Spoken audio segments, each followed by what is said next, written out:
ये देखो, ये दूसरी करेगी, ये देखो क्या बदतमीजी करती जा रही है। ये देखो भाई, जैसे स्टेशन में भीड़ होती है ना, रेलवे स्टेशन में भीड़ होती है, ऐसा हाल है कुछ पूरा पूरा मिसमैनेजमेंट। और इनके ये है ना, ये भी ढंग से बात नहीं कर रहे क्योंकि ये एयर इंडिया का स्टाफ नहीं है।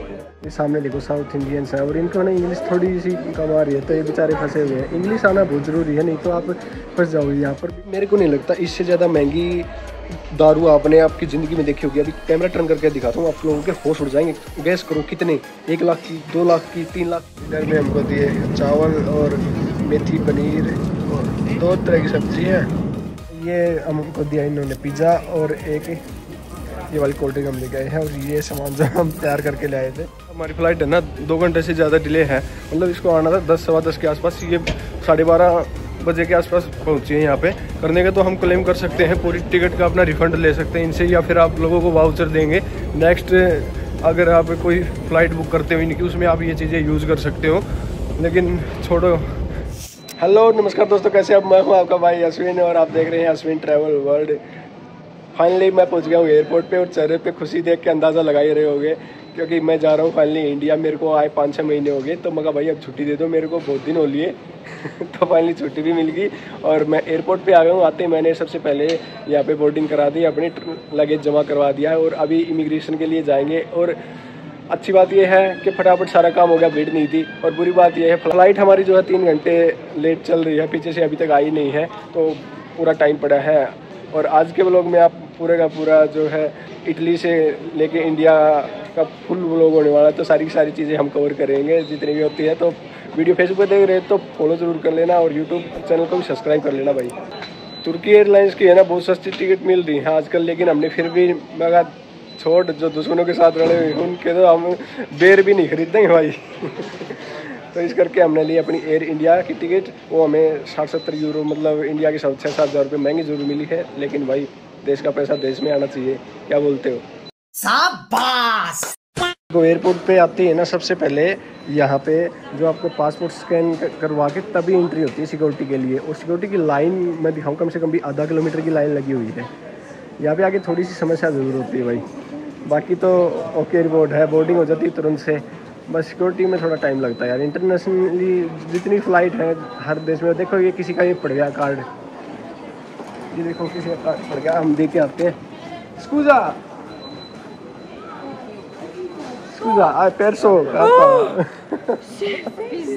तो हमने ये कार्ड घेर के चली गई है, तेरे भाई ने दिया है। गजब बेइज्जती है। तो भाई ये अपना बोर्डिंग पास एयर इंडिया का, और अभी स्कैन कराते हैं, चलते हैं अंदर। ये देखो भाई इस तरह से, और ये खुल गया ऑटोमेटिक से। और यहाँ पे भीड़ देखो भाई कितनी ज़बरदस्त भीड़ है। अभी थोड़ा सा टाइम लगेगा, अभी सिक्योरिटी चेकअप करा लेते हैं पहले, उसके बाद मिलते हैं भाई। A few moments later. हमारा ना इमिग्रेशन आराम से हो गया, कोई दिक्कत नहीं आई। लेकिन ये सामने देखो साउथ इंडियंस है और इनको ना इंग्लिश थोड़ी सी कम आ रही है, तो ये बेचारे फंसे हुए हैं। इंग्लिश आना बहुत ज़रूरी है, नहीं तो आप फंस जाओगे। यहाँ पर भी है ना, ये अपनी लैंग्वेज यूज़ कर रहे थे, तो मैंने इनकी थोड़ी बहुत हेल्प की। देखो इनको एक एक को कैसे चेक कर रहे हैं, और वैसे किसी को भी नहीं चेक करे। इन लोगों ने है ना गोल्ड वगैरह की ज्वेलरी ज़्यादा डाल रखी है, इस करके मशीन में आ जाते हैं, तो इस करके इनको थोड़ा ज़्यादा प्रॉब्लम आ रही है। बात तो सही है।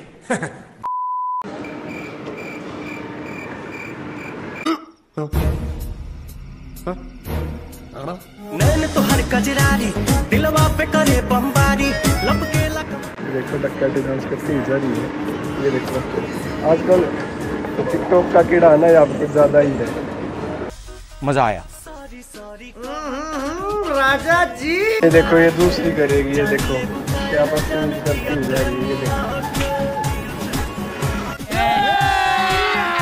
अभी मजा आएगा ना भिड़ो। ये है ना, मतलब इनको कोई मतलब नहीं होता। अपने तो लड़कियाँ ऐसे भाई थोड़ा बहुत शर्म कर रही है, लेकिन आजकल तो बराबर ही है। ये देखो मैं अपने मजे ले के भागती जा रही है। तो सिक्योरिटी चेकिंग वगैरह सारी कंप्लीट हो गई अपनी, और ज़्यादा टाइम तो नहीं लगा, आधा घंटा लगा होगा मुश्किल से। और यहाँ पे ना एयरपोर्ट के ऊपर कंस्ट्रक्शन का काम चल रहा है, तो इस करके थोड़ा सा साउंड की प्रॉब्लम हो सकती है। तो ये देखो मिलान एयरपोर्ट के ऊपर ना टाइलें वाइलें सब उखाड़ रखी है। तो भाई काउंटर पे जाके जैसे मैंने उनको बोला ना भाई मेरे को है ना कूपन चाहिए, तो उन लोगों ने है ना जो हमारा बोर्डिंग पास है ना इसी के अंदर जो ये स्कैनर दे रखा है और स्कैनर के अंदर ही उन लोगों ने ऐड करके दे दिया। मैं यहाँ से कुछ भी परचेज कर सकता हूँ, मेरे को पैसे देने की जरूरत नहीं है।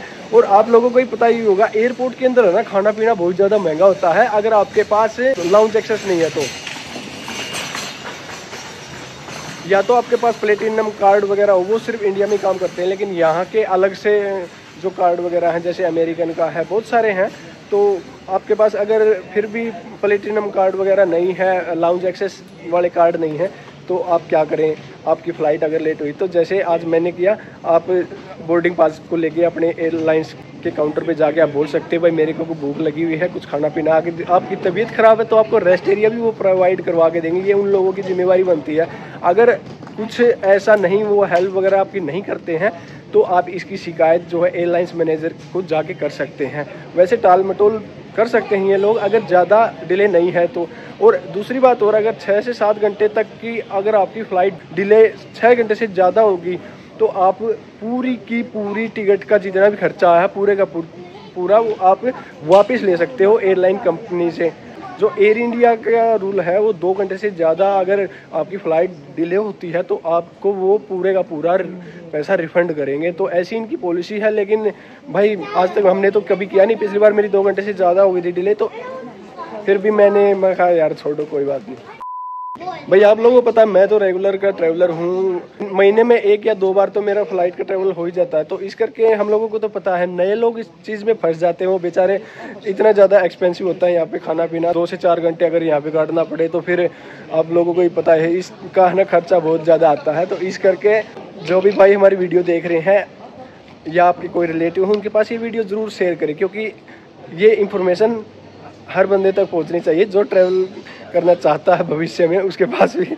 और एयरपोर्ट पे आने से पहले ना भाई इस बात का ज़रूर ध्यान रखें, क्योंकि अगर जो आपकी ट्रॉली बैग है उसके अंदर आपने कोई बैटरी आइटम डाल दिया तो आपकी परेशानी बिल्कुल बढ़ने वाली है भाई। क्योंकि बैग जब चेकिंग के लिए जाएगा ना तो वो भाई साहब वो संदिग्ध हो जाएगा इन लोगों के लिए, और फटाक से आपको वापस बुलाएंगे, चाहे आपकी इमिग्रेशन होने वाली हो, चाहे सिक्योरिटी चेकअप हो रहा हो, आपको लाइन से निकाल के बाहर बुलाएंगे, अनाउंसमेंट होगी पूरे उस पर। आप लोगों को बीच में सबको पता लग जाएगा भाई ये बंदे को है ना नॉलेज नहीं है, मतलब थोड़ा सा अच्छा फील नहीं होता। तो इसलिए भाई कोई भी बैटरी आइटम जैसे पावर बैंक हो गया या फिर कोई मोबाइल हो गया या फिर कोई आपके एयरबड्स वगैरह जो भी हो ना, तो उसको आप है ना पहले से ही निकाल के अपने हैंड बैग में डाल लें, क्योंकि बहुत ज़रूरी है ये चीज़।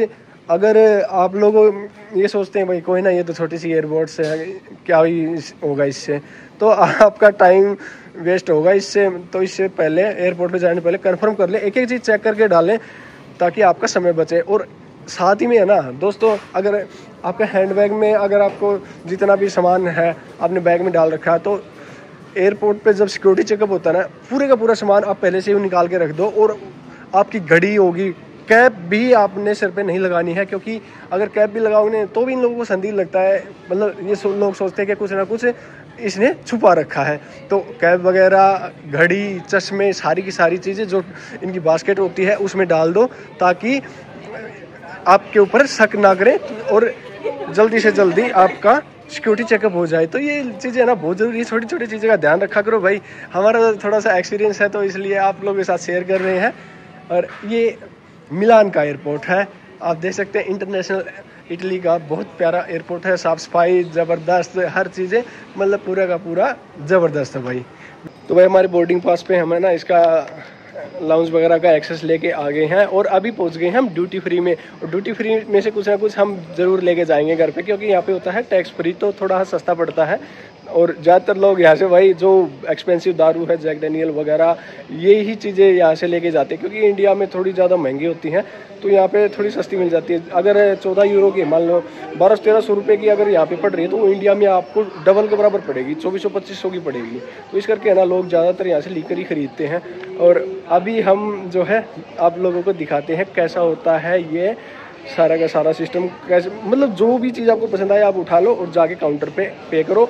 और लीकर की है ना इन लोगों ने लिमिट कर रखी है, नहीं तो लोग है ना भाई साहब सूटकेस भर के ले जाएं यहाँ से। पता क्या है, एक बोर्डिंग पास के ऊपर सिर्फ 2 ही बोतल आप इशू करवा सकते हैं, वो मतलब लिमिट नहीं है। बोतल चाहे आप 5 लीटर की ले लो, 5-5 लीटर की भी 2 ले सकते हो, वो कोई बात नहीं है। अभी मैं दिखाता हूँ लीकर की कम से कम भी भाई साहब 300 यूरो की भी यहाँ पे देखने को मिल रही है।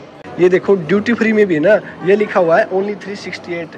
ये है भाई कोई डोम पेरिस गन करके कोई दारू है। ये देखो भाई ज़बरदस्त, टैक्स बिना टैक्स के भी 368 यूरो की है, यानी कि 34-35 हज़ार रुपये की एक बोतल है। देख आराम से देख, आराम से देख, आराम से। ये देखो भाई, ये तो ब्लू लेवल वगैरह सब फेल कर दी भाई इसने। ये देखो कितनी तरह की यहाँ पे लिकर रखी हुई है, वो चारों तरफ दारू ही दारू रखी है। और रेड लेवल कितने की पड़ रही है, ये देखो यहाँ पे 1 लीटर वाली रेड लेवल है। जॉनी वॉकर की बोतल, ये जॉनी वॉकर की जो डबल ब्लैक है ये 17.93 मतलब 18 के समथिंग ही पड़ रही है। ये देखो आप, और इंडिया में कितने की मिलती है आप इसको 97 से मल्टीप्लाई कर लेना भाई। और ये ऐसी ब्रांड ये आपको इंडिया में देखने को नहीं मिलेगी, बाकी सारी लगभग ये रेड लेवल जॉनी वॉकर की सिवास वगैरह ये सब मिल जाती है आसानी से, लेकिन ये वाली है जो स्पेशल इटली की ब्रांडी ये आपको वहाँ पे देखने को नहीं मिलेगी। मतलब ज़बरदस्त होती है भाई साहब, ये यूनिक है। अगर कोई भाई इंडिया में अगर किसी ने देखा हो तो कमेंट करके ज़रूर बताना मेरे को। और एक और मज़ेदार बात बताऊं भाई, अजरबैजान और तुर्की एयरलाइंस ने ना पड़ी लगड़ी ले ली है भाई। अब जितने भी हमारे इंडियन भाई हैं ना, जितने भी ट्रैवलर हैं, सभी ने है ना इनकी दबादब कैंसलेशन शुरू कर दी है। और क्योंकि लोग है ना सस्ती करके ये लेते हैं, मतलब इनकी है ना अगर एयर इंडिया की टिकट मैं अगर लेता हूँ मिलान से न्यू दिल्ली की तो मेरे को पड़ती है लगभग 30,000 के आसपास, और इनकी पड़ती है सीधी 20-22 हज़ार की, मतलब 7-8 हज़ार का बेनिफिट होता है। लेकिन भाई देश और ऊपर ही है, हमने मतलब 7-8 हज़ार का लोभ नहीं करा। मैं भाई अपनी इंडिया का ही जो अपना देश का पैसा देश का रहना चाहिए, तो हमने एयर इंडिया ही करवाई भाई, क्योंकि भाई आई लव माई कंट्री। तो भाई देश पर बात आओ तो सबसे पहले खड़े पाऊंगे जिस दिन हमारी जरूरत पड़ी देश खातर। भाई मेरे को नहीं लगता इससे ज़्यादा महंगी दारू आपने आपकी ज़िंदगी में देखी होगी। अभी कैमरा टर्न करके दिखाता हूँ, आप लोगों के होश उड़ जाएंगे। गैस करो कितने, 1 लाख की, 2 लाख की, 3 लाख की देखी होगी ज़्यादा से ज़्यादा। लेकिन अभी मैं आपको दिखाऊंगा दुनिया की सबसे महंगी दारू, आप लोगों के होश उड़ जाएंगे। भाई मैं भी देख के बहुत चक्कर है, मेरी आँखें खुली रहेगी। भाई साहब ऐसा कैसे हो सकता है, हाउ इट इज़ पॉसिबल। ये देखो भाई 700 यूरो, 600 यूरो, मतलब महंगी काफ़ी सारी हैं। ये 270 की है, लेकिन अभी मैं आपको दिखाऊंगा 4 लाख रुपए जिसकी कीमत है। लेकिन 1 सेकंड, लुइस 13 करके ये कोई कंपनी ब्रांड है, और 40% अल्कोहल है इसके अंदर। और देखो 4,268 यूरो की है यह बोतल। दिमाग ख़राब हो जाए देख के कि तभी मैं आपको ये बोल रहा था, मैंने मेरी ज़िंदगी में नहीं देखी भाई ऐसा क्या है इसमें। और ये 750 ml है सिर्फ। तो कमेंट करके ज़रूर बताओ अगर आपने आज से पहले देखा हो तो, क्योंकि भाई साहब मैंने अपने सपने में भी नहीं सोचा था कि इतनी महंगी भी कोई दारू हो सकती है। ये देखो 700 ml की है सिर्फ और सिर्फ, और कीमत देख लो भाई, खुद ही देख लो 4268 यूरो, यानी कि 4,10,000 रुपये के आसपास। और ब्रांड का नाम है ये देखो लुइस 13 करके ये ब्रांड है। रोमन भाषा में लिखा हुआ है यहाँ पे, जो इटली की जो पुरानी भाषा थी ना, रोमन पद थी, आप लोगों ने पढ़ा भी होगा, तो ये यहाँ पे अभी भी देखने को मिल जाती है। ये देखो भाई लुइस 13, और कैसे सजा के रख रखा है भाई, कुछ ना कुछ तो इम्पोर्टेंस जरूर होगा, कुछ अलग बात तो होगी इस बोतल में भी भाई। ये देखिए जी, अगर कोई दुनिया की सबसे महंगी दारू पीने का शौक रखता हो तो भाई इसे एक बार ज़रूर ट्राई करो। लेकिन हम इस चीज़ को बिल्कुल भी वो नहीं कर रहे हैं, क्योंकि भाई ना तो हम पीते और ना पीने के लिए किसी को बोलते। ये देखो अनेकों प्रकार की दारू रखी हुई है, लेकिन भाई साहब उसने तो दिमाग ख़राब कर दिया। 4-4 लाख रुपए की दारू होती है क्या भाई। और ये देखो 4 लाख छोड़ो, यहाँ पे ये देखो ये 3.25 लाख रुपए के आसपास, 3,422 यूरो इसकी कॉस्ट है। और ये है रॉयल सलूते करके, और ब्रांडी है ये स्कॉच विस्की, ये 1400, ये सारी 1 लाख से ऊपर की है भाई। ये भी टैक्स फ्री, अगर मार्केट में लोगे तो ये आपको 4.5-5 लाख रुपए की एक बोतल पड़ेगी। तो भाई इमिग्रेशन वगैरह हर चीज़ हमारी क्लियर हो गई है। अभी हम जाएंगे लाउंज में, जो लोग उन लोगों ने हमको ये जो दिया है कूपन वगैरह, ये देखते हैं VIP लाउंज में काम करता है या नहीं, अभी चल के देखते हैं भाई। एयरलाइंस ने हमको जो कूपन वगैरह दिए वो बिल्कुल भी यहाँ पे काम नहीं करते हैं। उन लोगों ने बताया कि अगर आपके पास गोल्ड कार्ड है तो ही, या फिर आपके पास बिजनेस क्लास टिकट है तो ही आप यहाँ पे कुछ खा पी सकते हो, मतलब वीआईपी लाउंज का आप यूज़ कर सकते हो। तो इसलिए हम जो नॉर्मल मैकडोनल्ड वगैरह यहाँ पे जो है वहाँ पे चल के देखते हैं कहाँ पे ये काम करता है। तो भाई लगभग 10 बज चुके हैं, 12 बजे की हमारी फ़्लाइट है, लगभग 2 घंटे और बाकी हैं। और ये एयरपोर्ट से बाहर का नज़ारा देखो, जो बड़ी बड़ी फ़्लाइटें खड़ी हैं ये देखो। और भाई जैसा कि आप देख सकते हो, मैंने अभी इटली के अंदर है ना स्वेट शर्ट डाल रखी है, लेकिन इंडिया के अंदर आप लोगों को पता है इतनी ज़्यादा गर्मी है। अभी यहाँ तो नॉर्मल सा मौसम है, इतनी ज़्यादा गर्मी नहीं हुई है, तो अभी तक हम यहाँ पे स्वेट शर्ट वगैरह ही डालते हैं। टी शर्ट पहन के अभी तक बाहर नहीं जा सकते इतने, मतलब जो मिलान का एरिया और स्विट्ज़रलैंड के मतलब पास का एरिया है, तो यहाँ पे थोड़ी ठंड रहती है भाई। ये हमको ना एक कोल्ड ड्रिंक की बोतल और एक ये पानी या फिर ये पिज़्ज़ा दे रहे हैं। 10 यूरो का कूपन दिया है यार, बहुत कम है। ये देखो हमने लिया है मार्गरेटा और ये कोका कोला, जो कि हमें पड़ी है 10 यूरो से कुछ ज़्यादा ही है, थोड़ा सा 20-25 सेंट मैंने पे करना पड़ा। ये देखो तो हमारा पिज़्ज़ा रेडी हो गया, ये देखो गर्म करके दे रहे हैं। ये देखो, लेकिन एयरलाइंस ने सिर्फ 10 यूरो का कूपन दिया, ये थोड़ी शर्म की बात है। 3 घंटे डिले है और इंडिया दिल्ली जाके मैं थोड़ा गड़बड़ करूँगा फिर उनसे रिफंड लूँगा आपकी बार तो भाई। तो भाई ये हमको दिया इन्होंने पिज़्ज़ा और एक ये वाली कोल्ड ड्रिंक हम ले गए हैं, और ये सामान जो हम तैयार करके ले आए थे, क्योंकि आदत पड़ चुकी है अब कहीं भी जाते तो खाने पीने का सामान क्योंकि ख़राब नहीं होती। ये है पानी बोलते हैं यहाँ पे इटली में, ब्रेड सी है। फिर अगला महीना ये देखो मसाला तो पानी, तो हम पहले पानी खाते हैं और पिज़्ज़ा गर्म करो, पहले पिज़्ज़ा लेंगे भाई। A few moments later. ये सारे के सारा इंडिया जाने वाले हैं भाई, जो सी हमारी फ़्लाइट लेट हुई है ना, उसी के पैसेंजर सारे यहाँ से जो है पिज़्ज़ा और कोल्ड ड्रिंक वगैरह ले रहे हैं, कोई बर्गर वगैरह भी ले रहे हैं। ये देखो बैठ के आराम से खा रहे हैं भाई सारे। लगता है हमारी फ़्लाइट आ गई, आई तो लेट है और क्या करें भाई, सिर्फ 10 यूरो का कूपन दिया बस। ये देखो वो इस साइड में एयर इंडिया की फ़्लाइट, ये इनकी एयर होस्टेस वगैरह जा रही है और ये स्टाफ जा रहा है पूरा हमारी फ़्लाइट का भाई। पैसेंजर वेट कर रहे हैं भाई, और टाइम हो गया है लगभग 11 बजने वाले हैं, 11:15 का टाइम हो गया। तो अभी थोड़ी देर में बोर्डिंग स्टार्ट हो जाएगी। स्टाफ भी आ गया गेट के ऊपर। देखो भाई जैसे स्टेशन में भीड़ होती है ना, रेलवे स्टेशन में भीड़ होती है, ऐसा हाल है कुछ। 12 बज के कुछ मिनट हो चुकी हैं और ये देखो अभी तक है ना बोर्डिंग भी स्टार्ट नहीं हुई है। अब बिजनेस वाले जाने शुरू हुए हैं। ये देखो भाई पूरा मिसमैनेजमेंट, और इनके ये है ना, ये भी ढंग से बात नहीं कर रहे क्योंकि ये एयर इंडिया का स्टाफ नहीं है, ये यहाँ पूरा का पूरा इटालियन स्टाफ है। ये देखो तो भाई ये खड़ा बोइंग 787 भी, और आज 3 घंटे लेट आया है और अभी भी जल्दी नहीं बिठा रहे फ्लाइट में। ये देखो एयर इंडिया चल रहा है भाई, बड़ा लेट, मैनेजमेंट बहुत स्लो है क्योंकि फ़्लाइट के आने के बाद भी भाई लगभग 1.5 घंटा हो गया। बस 12:15 हो गए हैं और अब जाके न फ्लाइट उड़ने के लिए तैयार है। लगभग अपना सामान वगैरह ऊपर कैबिन में रख दिया है।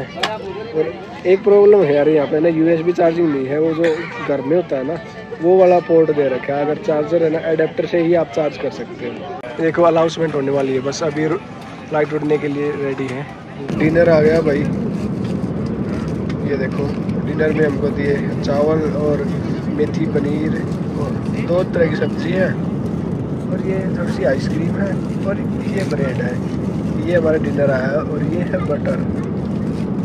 खाना काफ़ी अच्छा लगा क्योंकि एयर इंडिया में खाना हमेशा ही अच्छा मिलता है, लेकिन एक थोड़ी सी मिस्टेक रह गई, हमने जो जैन मील ऑर्डर नहीं किया था वो थोड़ा और भी स्वादिष्ट होता है। उसमें जो है मिठाई वगैरह दी जाती है अलग से स्पेशली, वो काफ़ी अच्छी होती है भाई।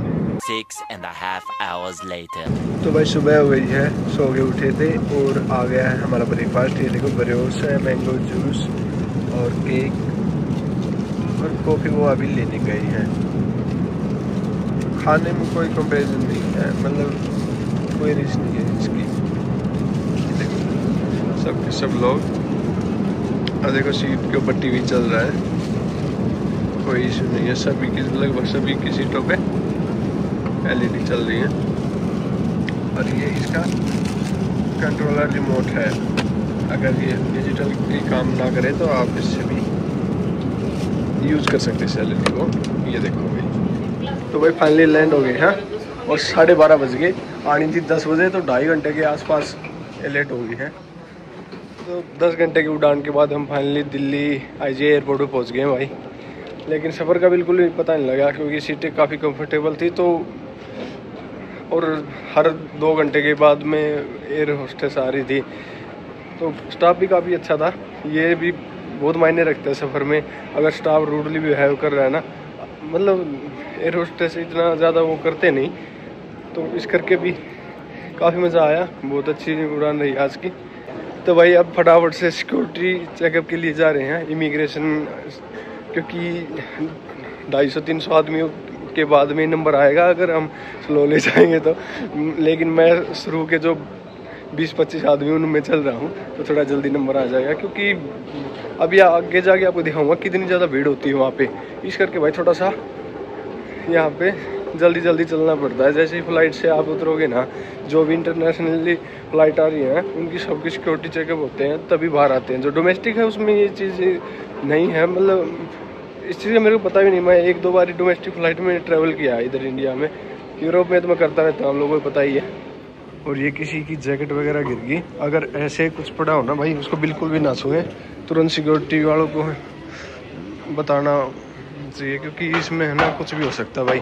तो इस करके इन चीज़ों से दूर ही रहें। तो जैसे आज हमारी फ़्लाइट है ना 2 घंटे से ज़्यादा डिले है, मतलब इसको आना था 10-10:15 के आसपास, ये 12:30 बजे के आसपास पहुंची है यहाँ पे। करने के तो हम क्लेम कर सकते हैं, पूरी टिकट का अपना रिफ़ंड ले सकते हैं इनसे, या फिर आप लोगों को वाउचर देंगे नेक्स्ट। अगर आप कोई फ़्लाइट बुक करते हो इनकी, उसमें आप ये चीज़ें यूज़ कर सकते हो। लेकिन छोड़ो, आधा घंटा ही लेट हो गया है। अगर कहीं वैसे आप घर पे जाएंगे तो रास्ते में अगर जाम मिल गया तो फिर किससे रिफ़ंड लेंगे भाई। चलो छोड़ो, मतलब क्या ही करें भाई, होता रहता है ये ट्रैवलिंग में, कोई बड़ी बात नहीं है, लेट सेट हो जाता है यार। लेकिन जब सारे लोग अगर वाउचर के लिए डिमांड करने लगेंगे तो कंपनी तो भाई घाटे में जाएगी ही। फिर इन लोगों से आप सुविधा के लिए मतलब फिर ये कटौती करेंगे भाई। अब देखो, खाना पीना बहुत अच्छा था, और ऐसा नहीं लगा कि हाँ, मिलान के अंदर, इटली के अंदर थोड़ी परेशानी का सामना ज़रूर करना पड़ा, लेकिन फ़्लाइट का जो एक्सपीरियंस था वो 1 नंबर था भाई, ज़बरदस्त। तो ये देखो, सिक्योरिटी चेक पर हम पहुंच गए हैं। इमिग्रेशन अब यहाँ से सब लोगों को चेक करेंगे, ये देखो। तो भाई एयरपोर्ट से बाहर आ गए, और गर्मी इतनी ज़्यादा है, पसीने देख लो। और सबसे पहले तो अपन है कपड़े चेंज करने पड़ेंगे, क्योंकि गर्मी बहुत ज़्यादा, निक्कर और टी-शर्ट पहननी पड़ेंगी। तो आज का व्लॉग कैसा लगा कमेंट करके ज़रूर बताएं। आई होप कि आपने बहुत कुछ नया सीखने को मिला होगा, कि आपकी फ़्लाइट डिले वगैरह हो जाती तो कैसे क्या करना चाहिए। तो वीडियो अच्छी लगी हो कमेंट करके ज़रूर बताओ, और फेसबुक पे भी फॉलो ज़रूर कर लेना भाई।